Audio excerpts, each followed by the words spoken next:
So the name and describe is a simple process. We're going to do it very briefly, but I want you to see how we move from thinking, conceptualizing, cognizing, right to presence and being. So I just want you to find an object out in front of you. I'm going to look at this gorgeous pecan tree in front of me. I've named it already. You name what's true for you. And then I'm just going to look at it and find some descriptive words. I'm going to use up my languaging in experiencing. So the pecan tree I know happens to be about 80 years old. It's very large. It's got to be 35 feet, 30 feet tall or so. It's got a trunk that is probably solidly the size of 3 or 4 people at its base. It stretches almost across an entire yard, which is solidly 40 feet. The little leaves on the pecan tree are very dainty, actually. They're little oval shaped with a little point in them. There are some beautiful mid-sized branches just really flowing out. This is why we often think of a tree, don't we, as life and its extension. I see the spaces between the leaves. And I can actually breathe those in.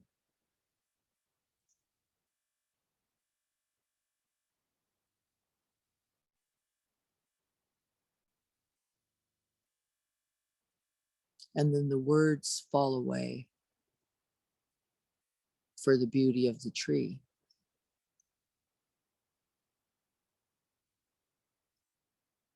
And then we come here to the body. We draw that awareness, presence inward.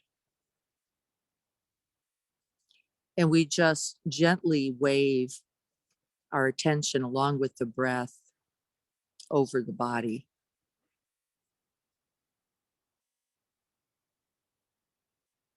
And if the languaging is still there for you, it is not for me.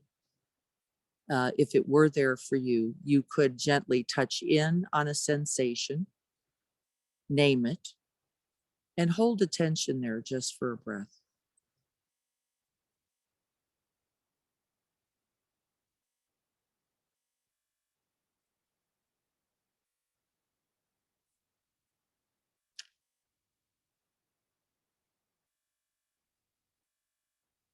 And then we could move beyond the body itself to the breath. We're going to narrow the focus of our attention now to the breath experience happening within this breathscape, this mid body.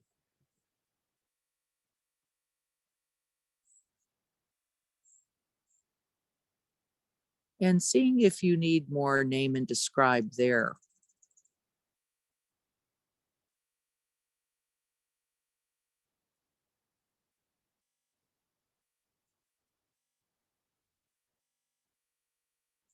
Long or short.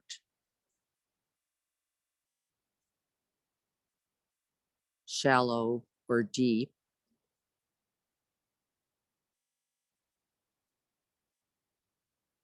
Smooth or rough. In or out. And let's rest there for a moment. Just resting in the knowing.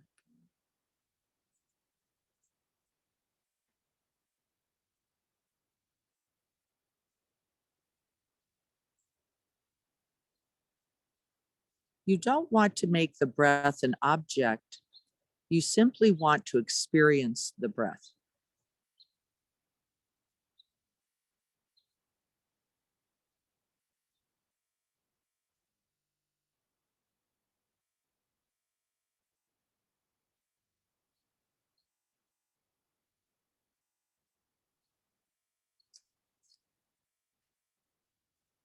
And then just check in for a moment. See how much you have gathered yourself into that presence. and being able to leave the conceptualizing mind, the one that objectifies, that separates.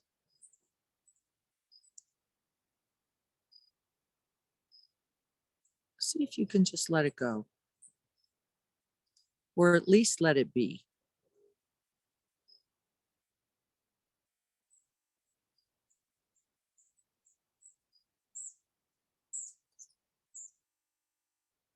And then from this place, this whole bodied, whole being place, we can gather our motivation and our intentions for a practice today.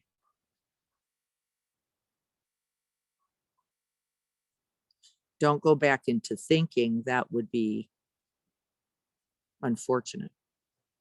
See if you can't just breathe into the heart space, seeing what's alive there.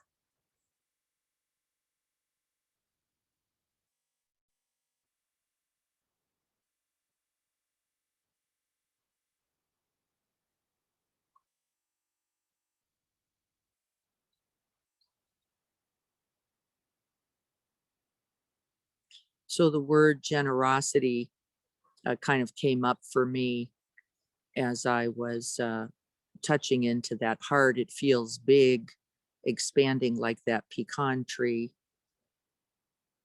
I feel a lot of joy, a lot of gratitude for our Sangha and its contributions. And rather than think about it, I'm just going to feel that felt sense right here in my own heart space. Let it be breathable.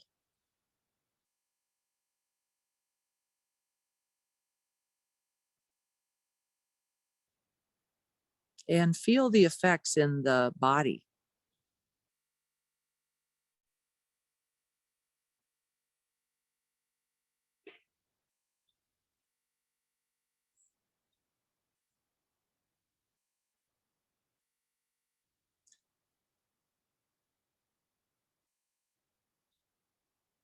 Breathing into the area of the heart, for example, and out from it.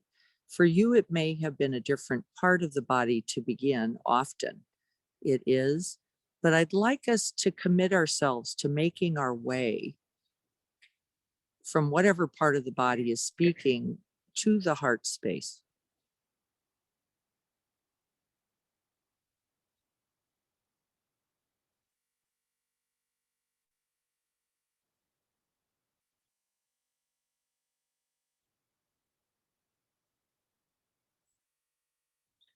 And in this practice, rather than eliminating the sounds, the sense of infinite space all around you, that's not necessary at all. We can actually breathe that human heart out into that boundlessness. We can create space and room and warmth.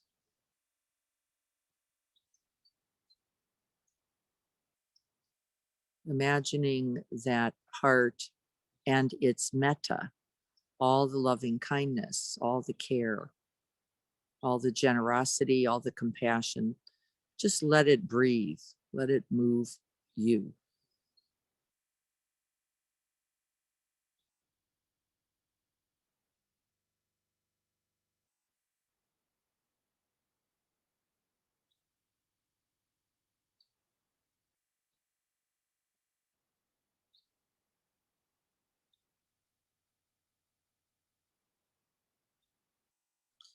And if you notice a kind of numbness, that often means that we need to refresh the mind and its attention. Often that means we have fallen into thinking, we've gone off into some distraction. But what happens is we need that energy, that resource to hold that open heart. And you might also then use the supports that we know about, which includes the hands in the area that you're focusing on. Ultimately, it is the heart space.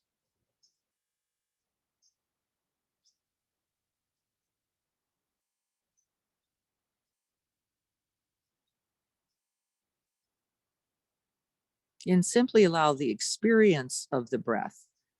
Be watchful of this trying to make something else happen. It's a bad habit.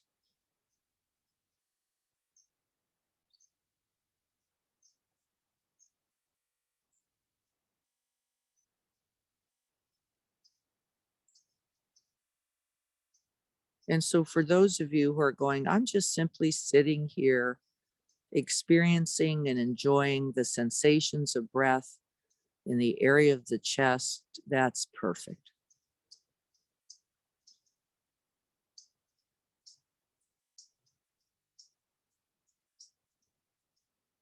Let there be no rush, no meter, no demand, no expectations for something else to be happening. Can we simply rest in our own heart space?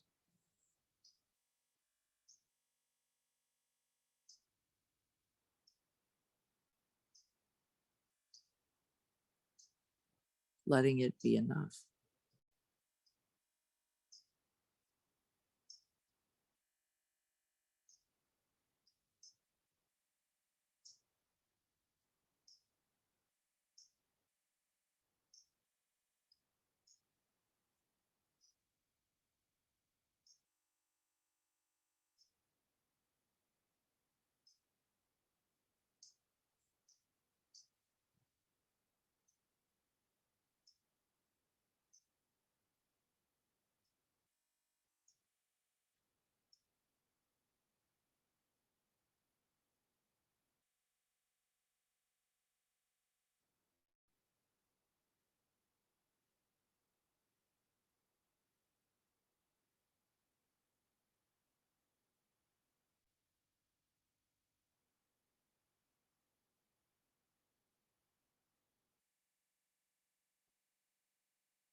Breathing in the front and the back and the sides of the heart space.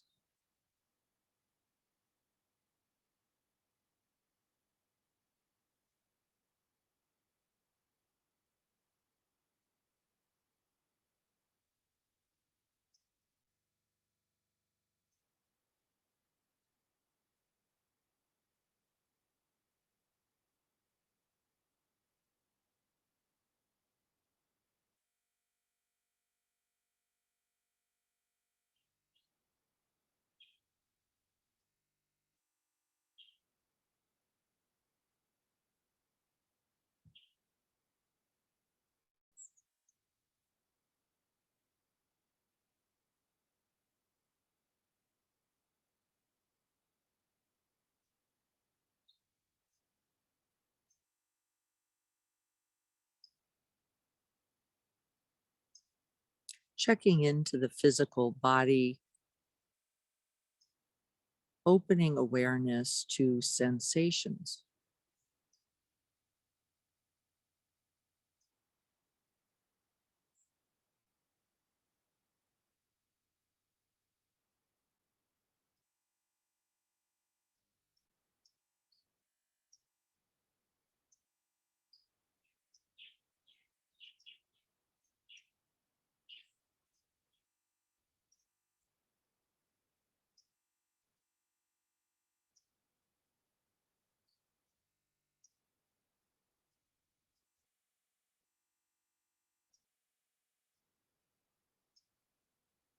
And as we're breathing into the physical body, I would just like you to find a place, front, back, left, or right, above or below, where you feel a little tight spot,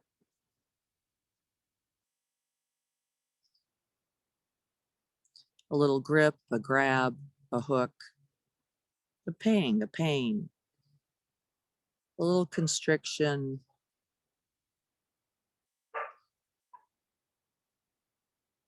a little tension. And I'd like you to make that the portal. So if you're breathing into the front of the heart, I'd like you to shift that opening to where you notice that gentle, manageable, tight spot. Mine's actually almost directly behind me.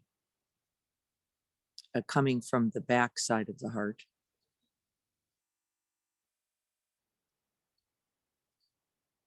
We're going to place the attention gently, kindly. Don't press in. You don't need to pulverize. You don't need to jackhammer through. We're just going to place light attention there and just see if we can't create a breath space there. Breathing into that area or around it, and then breathing out from it. Seeing if on the out breath, we can soften the area around it.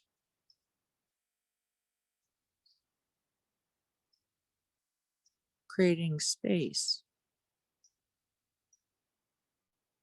Not to get rid of the experience at all, but to hold it in kindness. To hold it compassionately.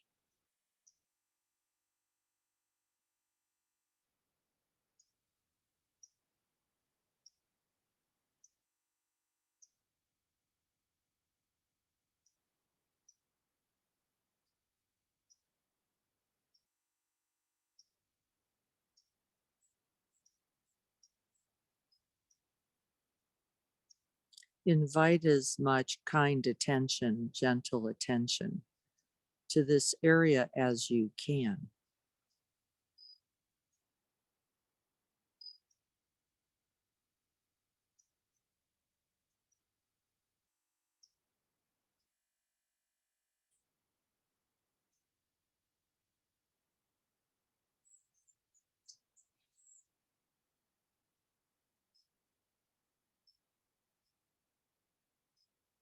Allow the breath to continue to massage this area of the body. Remember, not with the wish to get rid of, but with knowing. May I come to know this and care.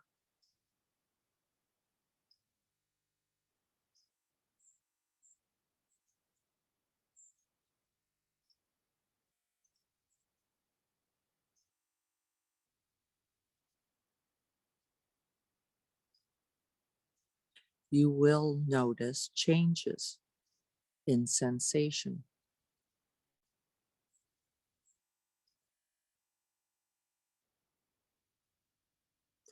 Can you stay?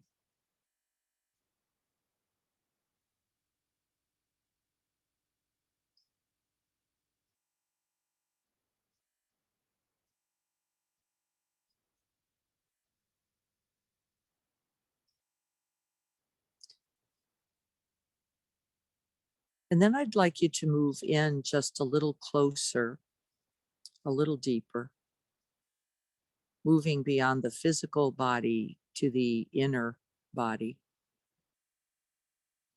sometimes called the subtle body. The body beyond the physicality that includes energies, vibrations, emotions, feelings, history. There is experience stored not only in the tissues, in the muscles, in the cells.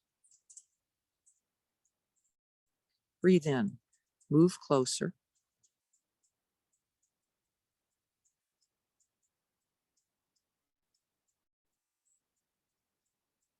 And if you can't place a hand there, it's not possible for me in the back, but if you can place a hand in that area, wherever you're noticing that portal and those sensations, and then that energetic and emotion tone, place your hands there.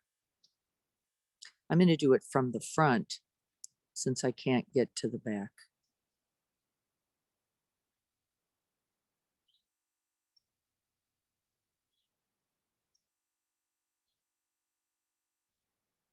And see if we can then invite beyond our attention, beyond the breath, if we can invite some genuine kindness, some genuine care and compassion.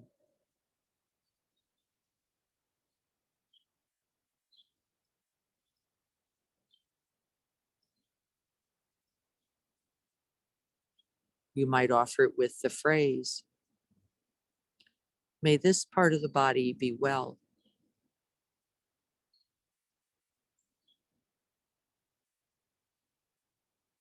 May I hold my own pain, fear, confusion, or suffering with kindness.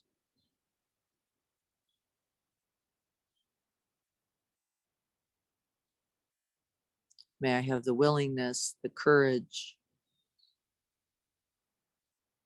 the good heartedness to hold myself.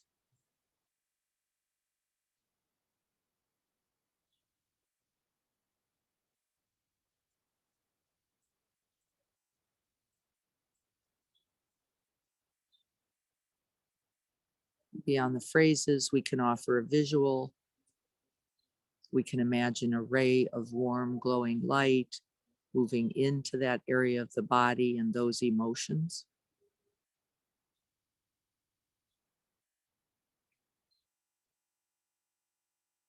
We can use the physicality of the hand, the breath to be in contact with that area.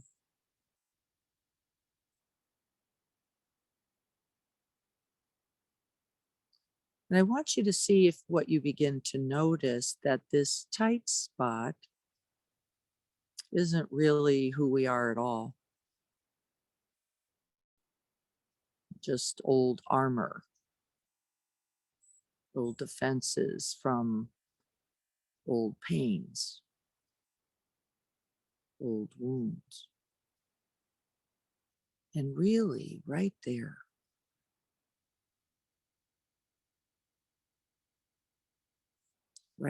is the tenderest spot.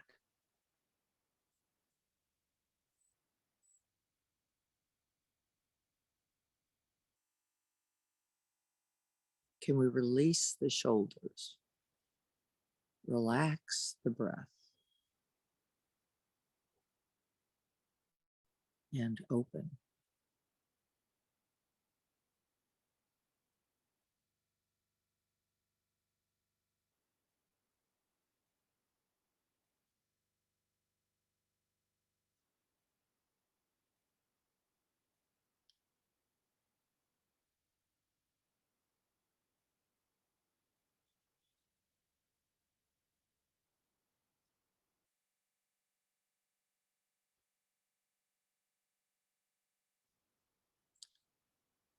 No analytics, no interpretations, just experiencing. You may get images, flashes. My body is reacting in other areas.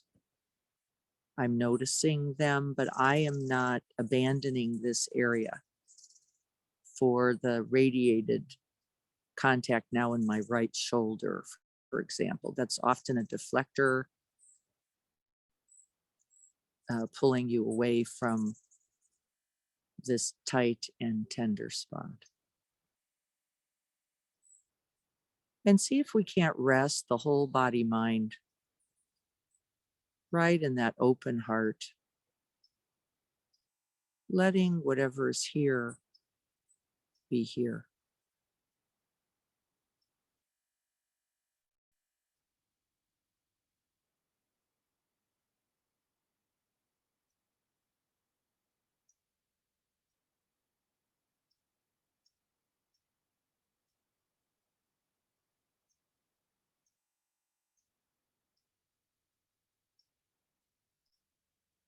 Continuing to soften with each out breath, shedding the habit.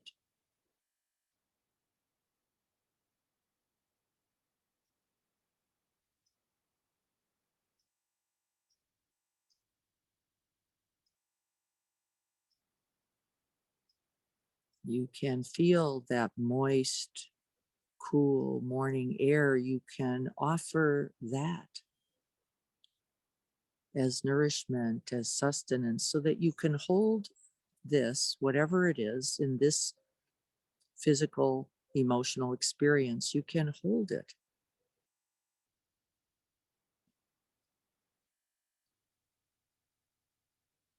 with kindness, with love,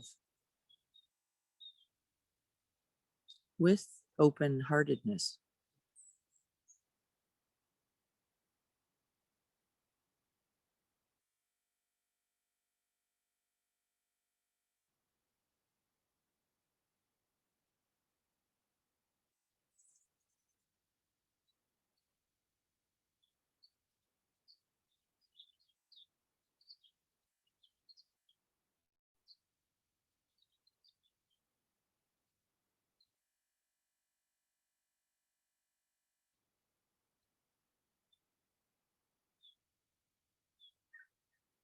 You may notice thoughts arising as it relates to the sensations. You can note them gently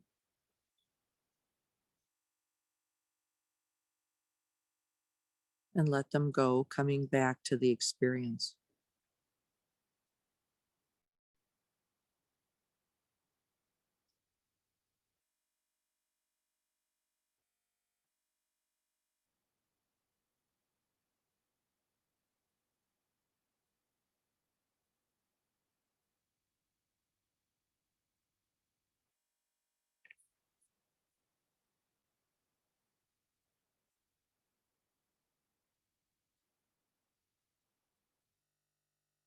Even when you think nothing is happening, I would like you to stay.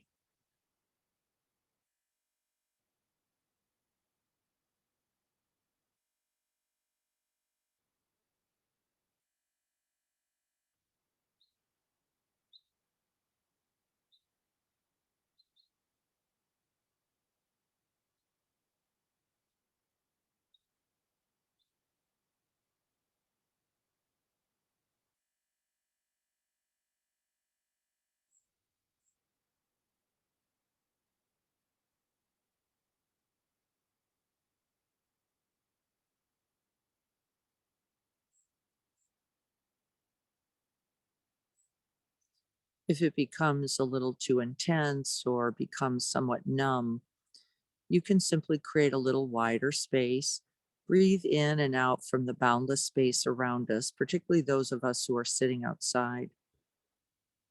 We can use that very spaciousness, that infinite space, as a resource, knowing that whatever we are holding in this body, in this mind, in this heart, is also being held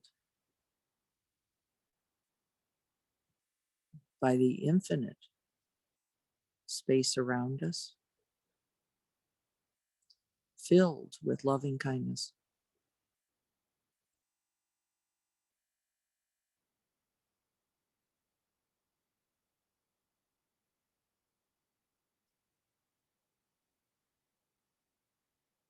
Filled with compassion,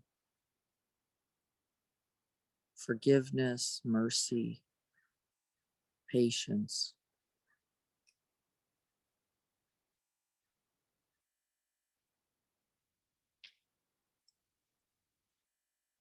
Whatever is needed.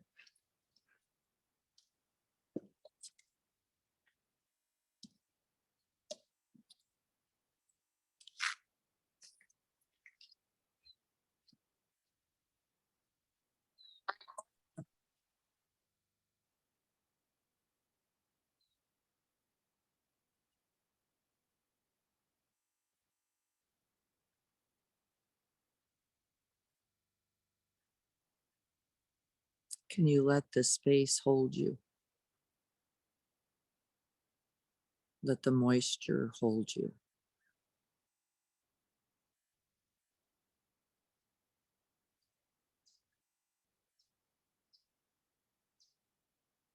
Let the warmth of the sun hold you. All the plants,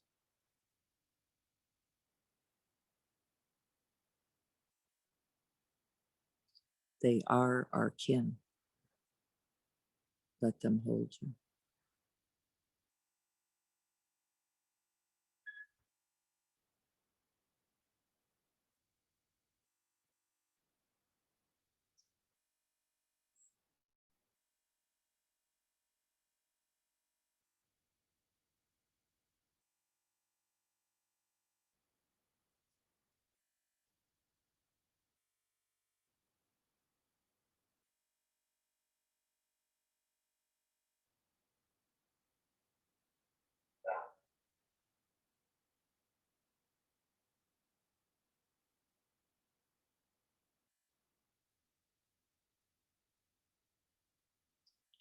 And whatever else is true, do not abandon yourself.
this very offering of space and room, of warmth, of light, of moisture, of space filled with loving members of our Sangha, loving others, benefactors, nature itself.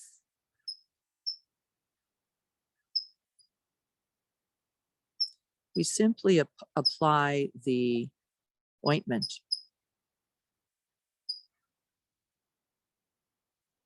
For the rest of our time, we will simply be gathering with the breath and breathing in all that can be of benefit.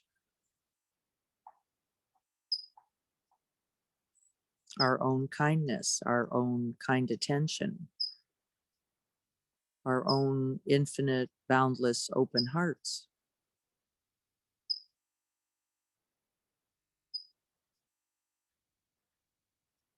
We can draw on that moisture around us, the bird sounds around us. All are healing.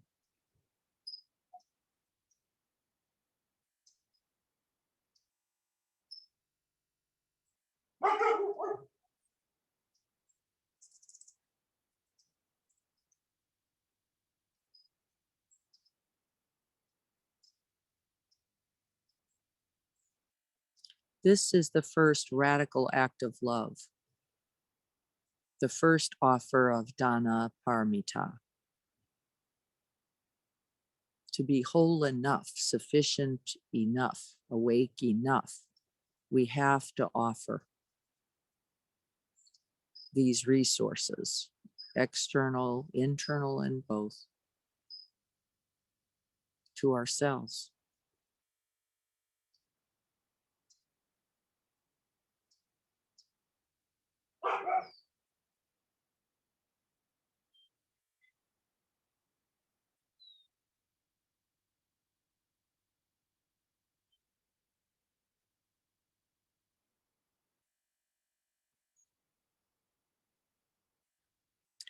Let the fine mist of metta permeate through all those layers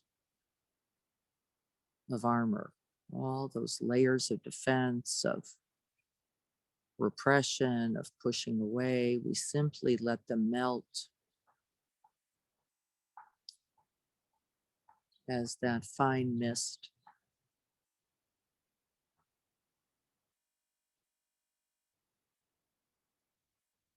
We allow it and we immerse ourselves in it.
breathing in the good medicine directly from your own and others' good hearts. It's bigger than any one of us. It is all goodness throughout all time, coming from all directions and all people.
May I be filled with loving kindness, and may I be well.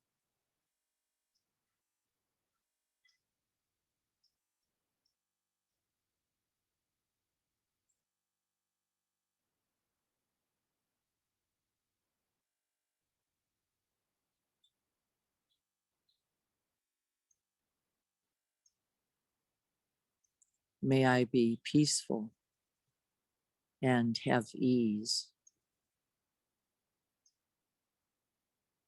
and may I be happy.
May we all be safe.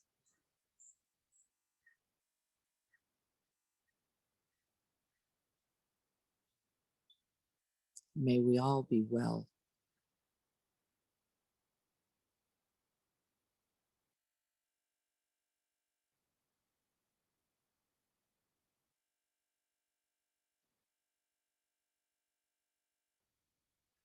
May we be free from internal and external harm.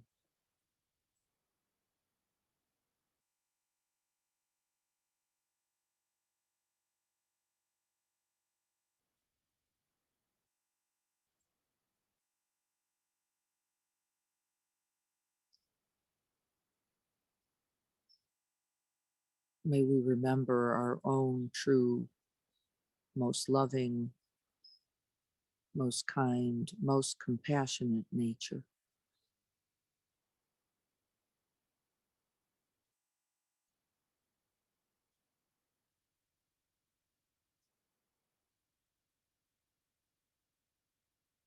And may we live in equanimity free from afflictions, free from greed, free from hatred, free from the delusion that we are not an essential part of the whole.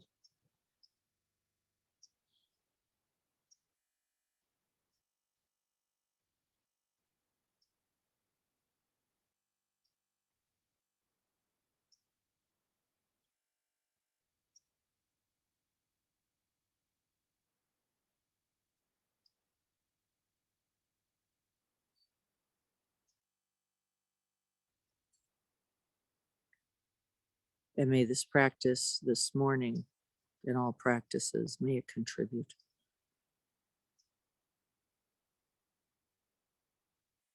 May our aspirations, intentions, may they be realized.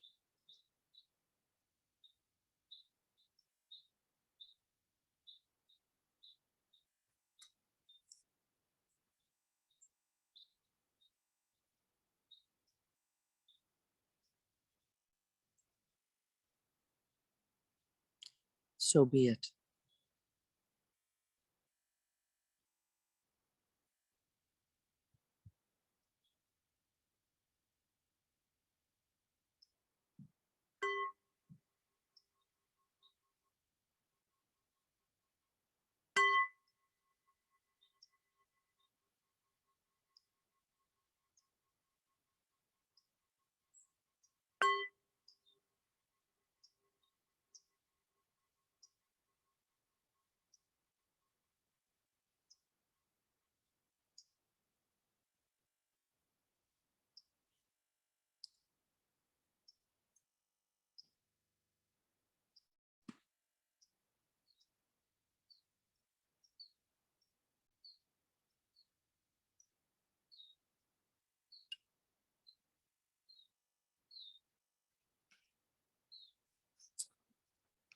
I had my own personal Christmas elf arrive and That brought so much warmth and love to me when I saw it sneaking up. It's how lovely is that?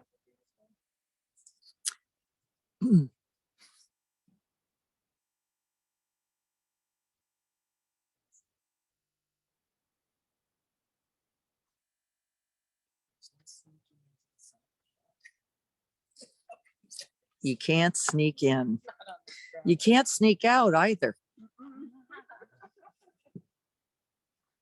one way or the other. We know, and that's good news. I'm going to check chat just to make sure we don't have anything most immediate. It was good timing because I think we were talking about the heart and warmth and all of that. We were. That's what inspired it. So I would really like to talk about your experiences with this practice. For those of you who can stay, for those of you who can't, thank you for being here. And we'll look forward to seeing you on Tuesday morning on Zoom. We will be doing next Saturday in the garden as well, because then the next two, we're going to have visitors and be traveling and doing lots of other things. So we will be only doing Zoom, and we're just going to be feeling it out, like what's working. I'm guessing in December, we're probably going to meet under the, with the heaters a little bit at that time, but we'll see how we do. And like Kelly's dressed really perfectly warmly. Maybe there's a way to be there without those things blasting on us. I think there is a way to rest in it all, especially when we're mindful of what actually we need. So we'll just see how it goes. Anyway, I'm going to check in, see. Thank you for all those who are leaving, for offering wishes to us all. But I'm going to start with this group and say, what was your experience? And I want to start all the way at the announcements.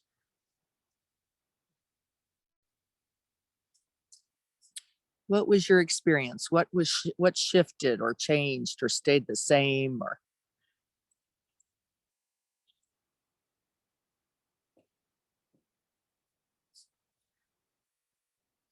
I guess I would have to say that I think when I tried to meditation, I was thinking maybe that's what happened. Yes, Robin's saying she ended up noticing that she was thinking a lot more than maybe other times. I'm not so sure that's at other times might be true. I think we do a lot of thinking. I think I'll go to that. And I think this is an opportunity to begin to notice that thinking, right? Even when it's good things for good reasons and really with good heart, right? All attached, the thinking mind can really take over, can it? Got to this, then I better do that, and I got to turn in that form, then I got to, and I'm in no way faulting the thinking. That's not my point here at all. It's not faulting the thinking, it's the habit nature of it. It's the compulsive quality, addictive quality of it. Like one more thought will get it to happen. One more, if I could just anchor this, then it'll be all right. I can organize my underwear drawer, everything will be okay. Right? There we go. I can get it all lined up. And this is one of our myths, isn't it? You just line that up in some way. Well, to some extent, there is a truth or not truth in it. One is recognition is a natural liner upper, right? Recognition itself, lots of thinking, lots of talking, lots of chattering, lots of noise, lots of noticing me now getting caught in that. I'm going to read because I've got people now responding. Thinking, organizing mind, says Lisa. Yeah, we often can understand it as a friend. And often it is, isn't it? There's just amazing constructions and right. This yard began in an organized way. Thank God I didn't keep it there. Though, and thank God I didn't keep it there. Right? It's all right to go. I'm going to put some trees down there. I'm going to stick a thing over here, try to get some raised beds over it. And then you have to let go of that a little bit, because then no matter how organized, it's not very authentic, is it? Part of what I know people love about this yard doesn't have too much to do with the parts I did, by the way. Not too much. A lot more to do with, wow, and then there that is, just shows itself up, right? And the beauty of that, the beauty of what? Something larger than this thinking mind. That we're really, when we're open, receptive, and in recognition, we can let happen. But the recognizing the thinking, anybody ever feel the tightness, the boxed quality of the mind in organizing or thinking? It actually hurts. Anybody ever feel like that? You want to shake that off because you can tell you're in too small a space, can't you? You're like, bleh, get me out of here. That's sort of what happened for me this morning. Like, getting all wrapped up around forms and who's going and what's happening. And the recognition, though, once again, isn't that one of the keys? That's our mindfulness practice. But it is not sufficient. We're going to keep talking about this through the holidays. Knowing that you're stressed is an essential part, but it is not the whole of the path. Is it? It's not enough, actually. And in fact, what Norman Jean and I have often said is, if recognition, the seeing it is all you're going to do, go do something else, because it will leave you bereft, distressed, annoyed, impatient, pained, if you cannot then offer that mist of metta, of kindness, of care in its recognition. Don't look. Right? Don't open the closet if you're not willing to enter with your whole heart. And this is tricky training for us, isn't it? Because we love the idea of opening the closet. Because like, I see it and then I don't have to be afraid. Not enough, not sufficient. You have to go in. You got to hang out in the dark room. You've got to feel the fur on your face. You got to, the bulging eyes are staring right at you.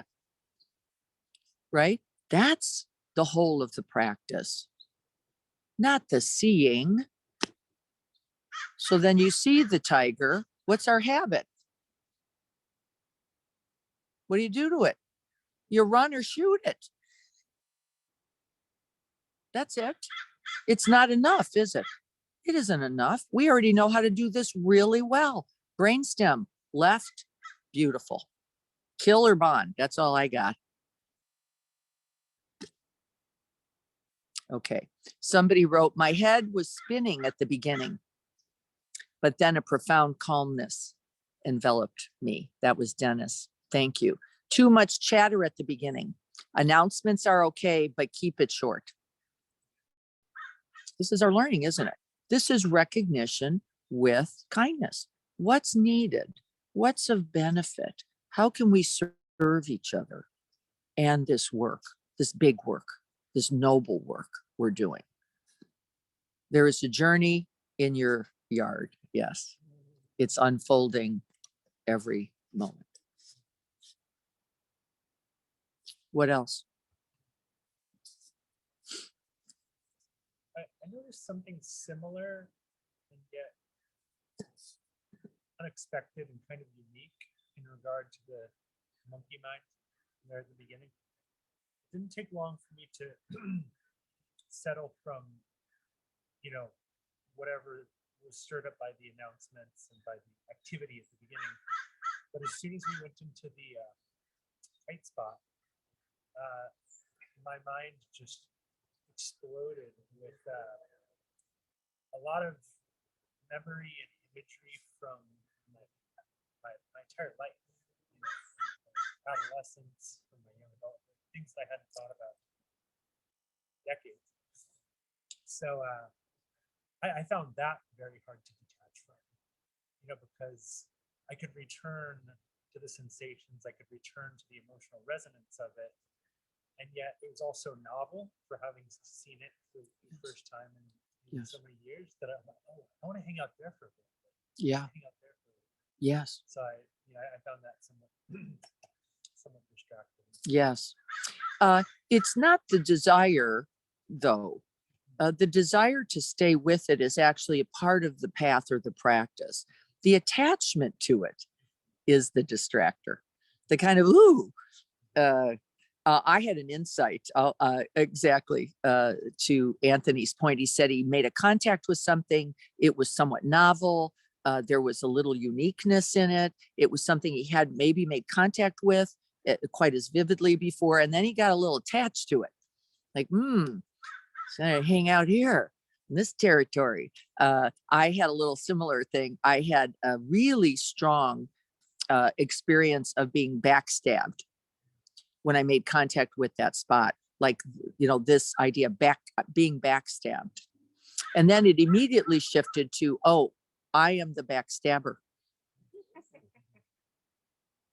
And then it went to, what the hell? Still, you're still doing it? There, right? A lot of like, there's the judger. Like, really? There's no resolution. This is wrong, isn't it? It's a wrong play. Like, there's no judgment about. What about looking at that with compassion? And I could see it, of course. So then could go, wait a minute. What about the stabber needs care?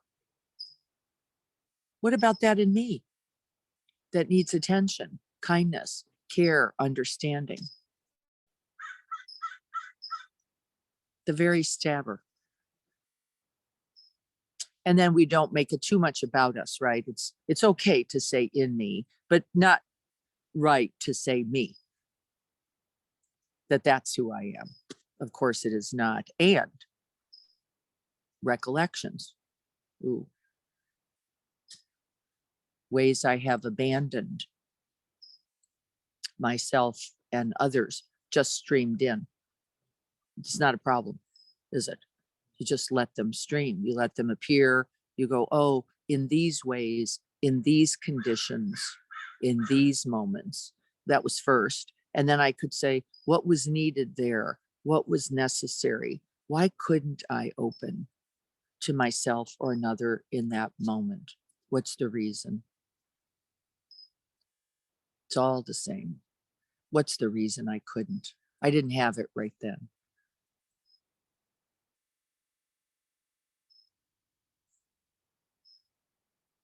My own pain. That's it. Fear is its follows my own pain, my own. If I open here, it will hurt. I'll be vulnerable. I'll be not enough. Somebody will see something deficient in me. I'll be harmed from that. And then all the other stuff that comes along. But that, if we can't hold compassion for that, then what? Well, you can't go, can you? You can't go because you've already done it. It's already happened. There's a million and how many number right in that spot that you made contact with, wherever that was. Right in that tense, gripped, right? I can't open this. And in fact, the practice is, can I, in a still, quiet, metered, managed way, just touch in and be gentle, whatever comes.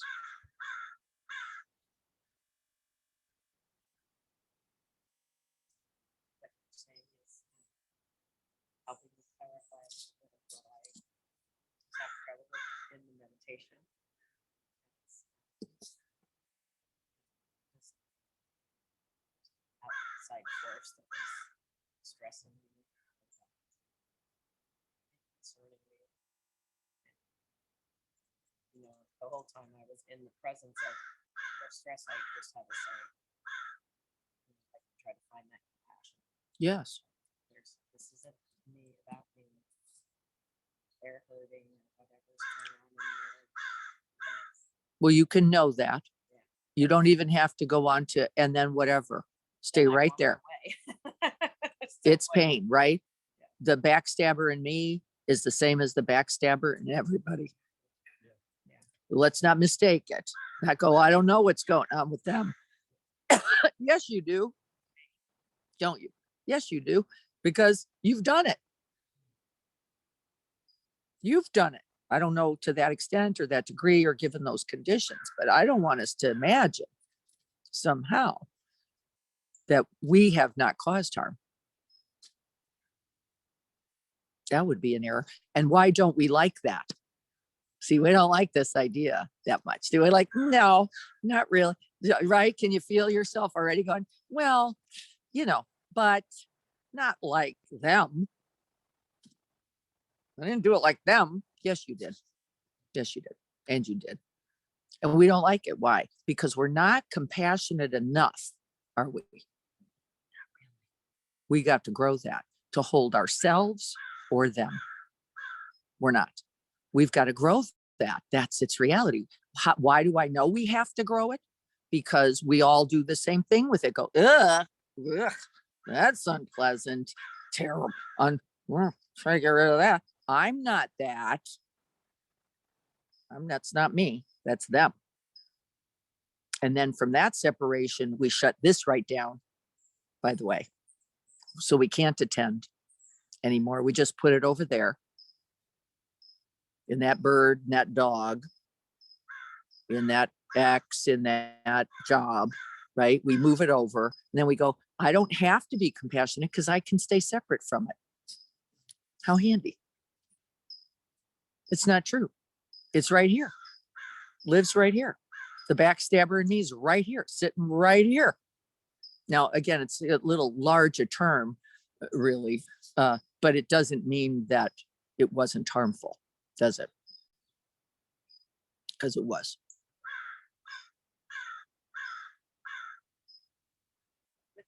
That compassion sometimes the answer is to walk away. Oh, I don't know if away is the right word. I don't think I would go with away. I don't think away is the word. What else? So if you have a rabid dog, let's just, you'll be practical, right? You got a rabid dog, the dog's here and it's going, and it's lost its mind because that's the nature of rabies, right? It isn't just the dog's delusional, right? What do? What's compassionate? Recognizing first, okay, there's a situation here. This dog doesn't have what it needs, right? In order to be safe or okay for itself, by the way, forget you, just even for itself, it's going to put itself in harm's way. You know, they run into traffic regular because right? And then what? Well, it's not the dog's fault for the way it's behaving. No fault. It's not a conscious choice. No. Bad. Rabid, rageful. Rage is not a choice anymore. You've lost your marbles.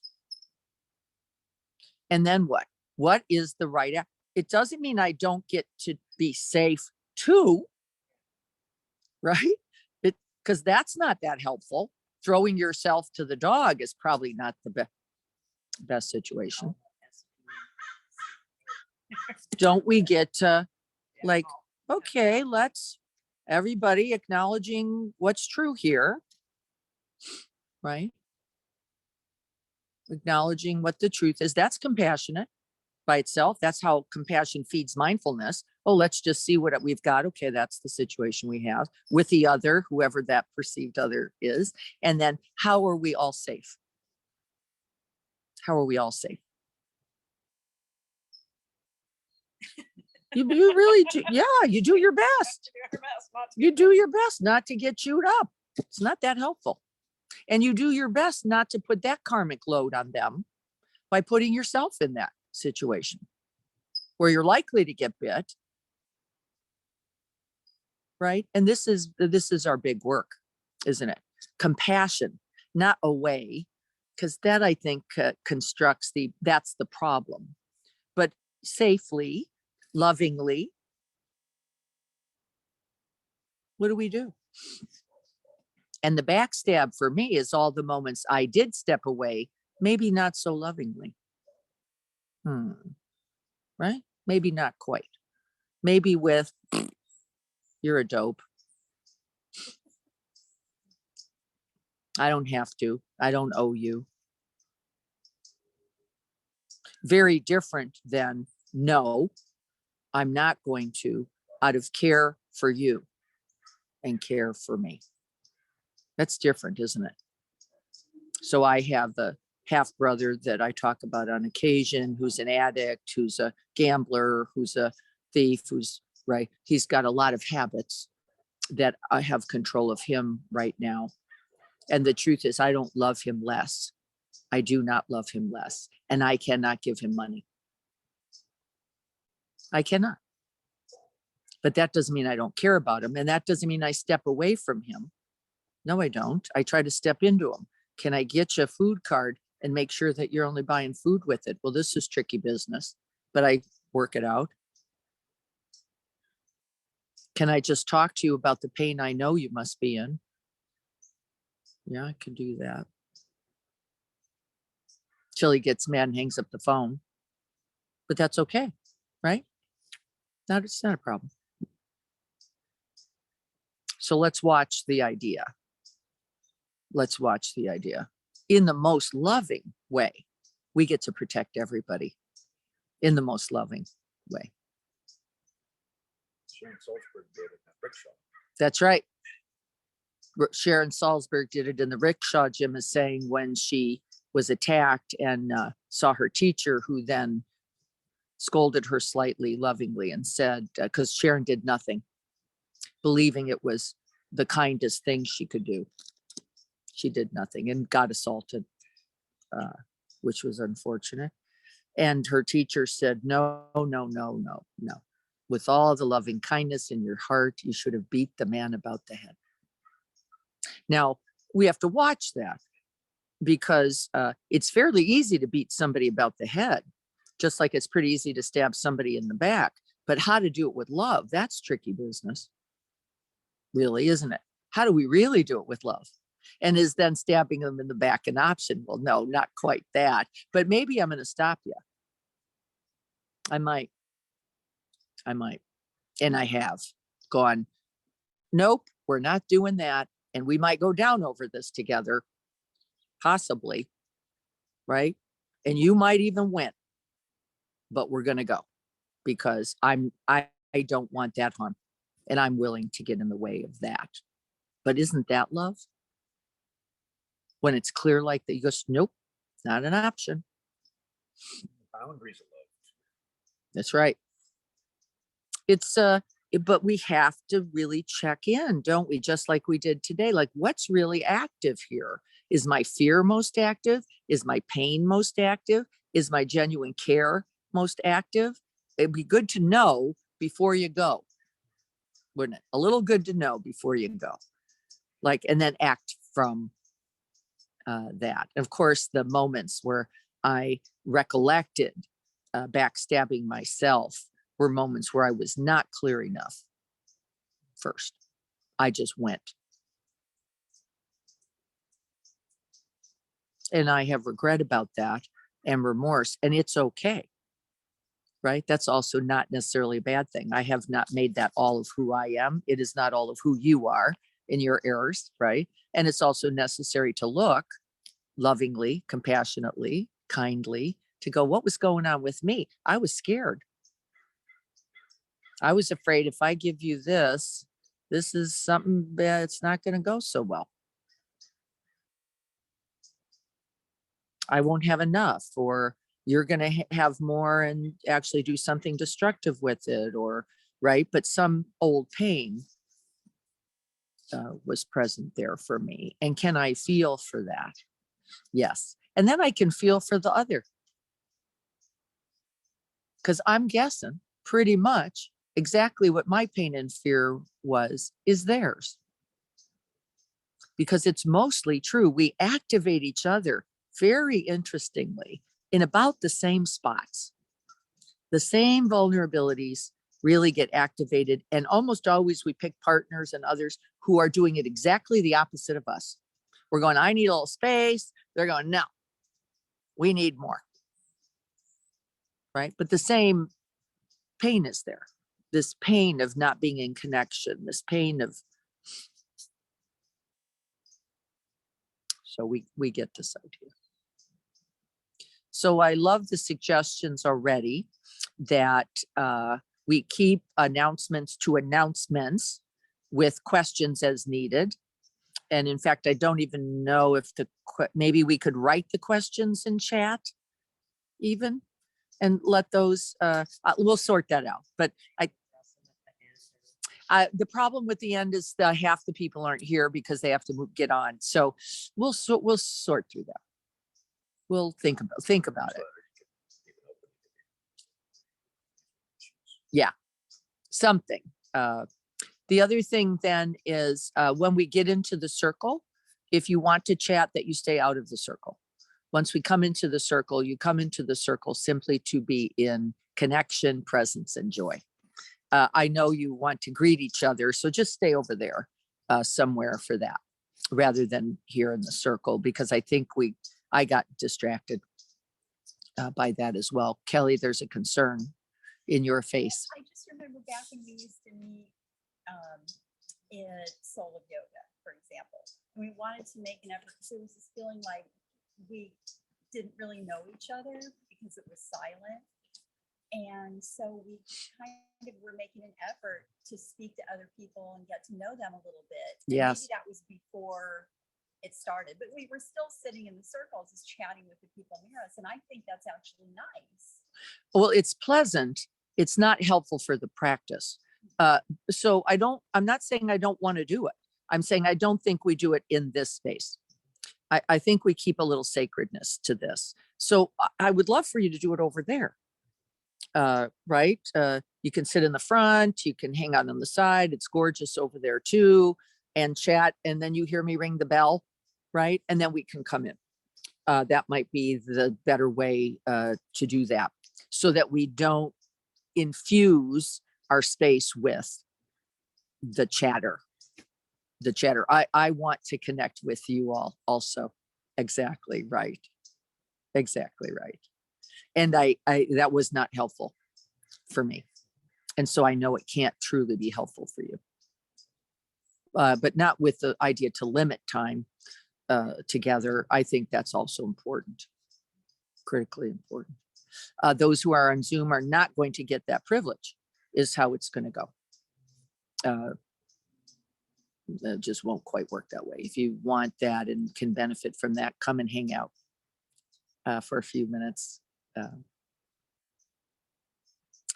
And that's the reason, by the way, that the traditions operate like they do, right? This is not random. A bell rings, you go silent at the bell, the other bell rings, it means enter, come in, so that you have time to kind of immerse yourself, prep yourself, and walk in with right mind. With right mind. And so those, that comes throughout the ages. Well, let's say 2,600 plus years for a reason, right? That's the reason.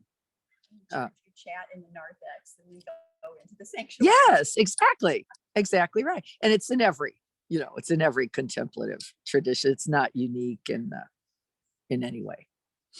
It really is helpful to the centering process and settling in, Lisa wrote. Yes, exactly. And these aren't either ors either. Is Sangha and connection important, and sharing and making contact is beautiful and necessary because we're a community, and is doing that right in the circle before practice the best place time? No.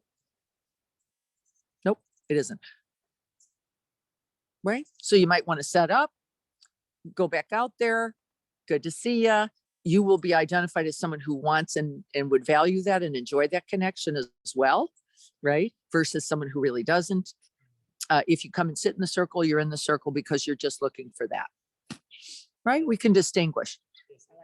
I feel like sacred spaces are so, if they're existent at all, they're so few and far between in our lives, that like to have, like a sacred space just for like a couple hours a week. That's right. If you don't even have a corner of your house that's not like occupied with something. That's right. To make your temenos or your sacred space to like actually have that here. That is really right. That's really right. And so look at the wisdom that comes out of that, right? All of it's important. And remember, we're new and we're feeling. We don't know, right? We barely know how to get the Zoom on and sit here too. And so it's beauty, isn't it? Like, oh, even a way we could do this with more intention, with more care, with more love. Life doesn't take space.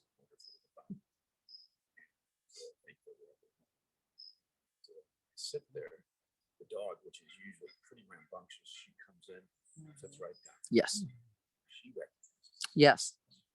Doesn't she? Even an animal who doesn't have conceptualizing. We had Lucy with us also during retreat, and Lucy, as we joined the circle, she checked.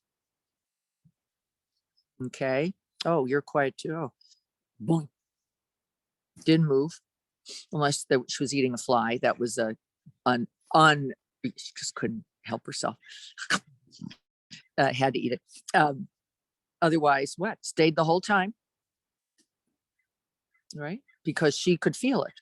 Also, this is what I mean by presence. It's bigger than a thought about it, isn't it? All right, good. It's already 9. Let's sit for a moment together. Thank you all.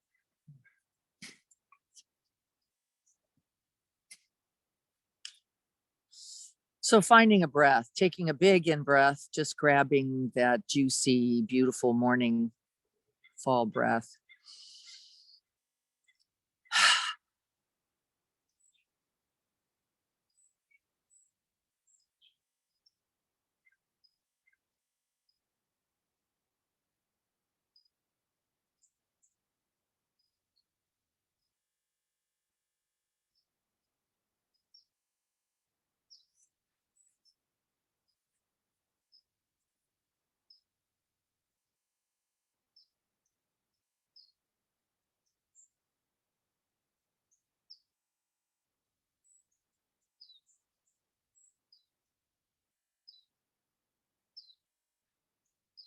With infinite joy, gratitude,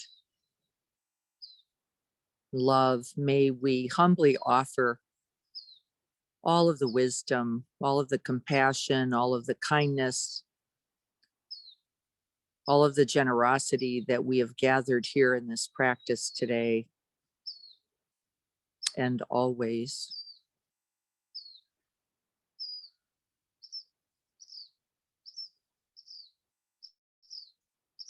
May we breathe it in completely, nourishing ourselves.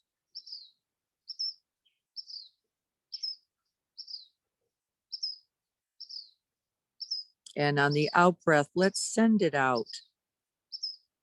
Let it touch all things, all people, those we like, those we don't.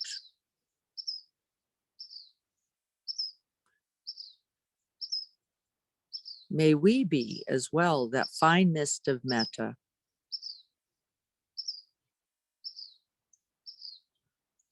Equal, just, touching everything.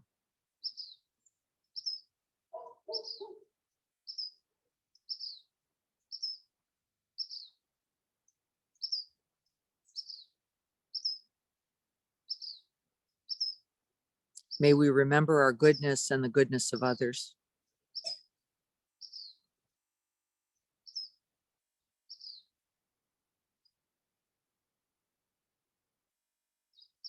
May we all be happy.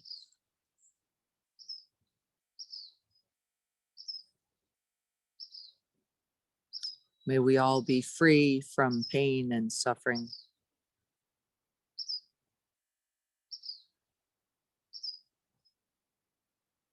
May we all rejoice at the blessings of this opportunity for awakening, at the truth of the Dharma made evident for us today, and for this most beautiful Sangha.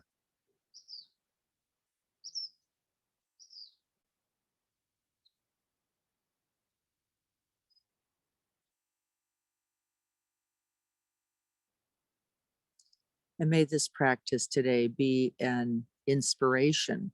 May it stay with us, may it fuel us, may it nourish us. And may we offer it by our very being, presence, by every thought, word, and deed. May we offer it to others.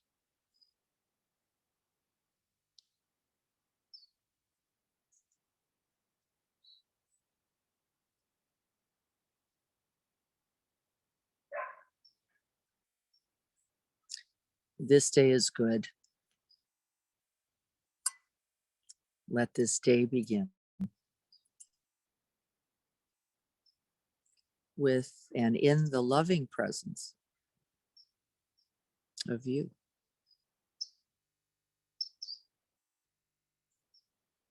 So be it.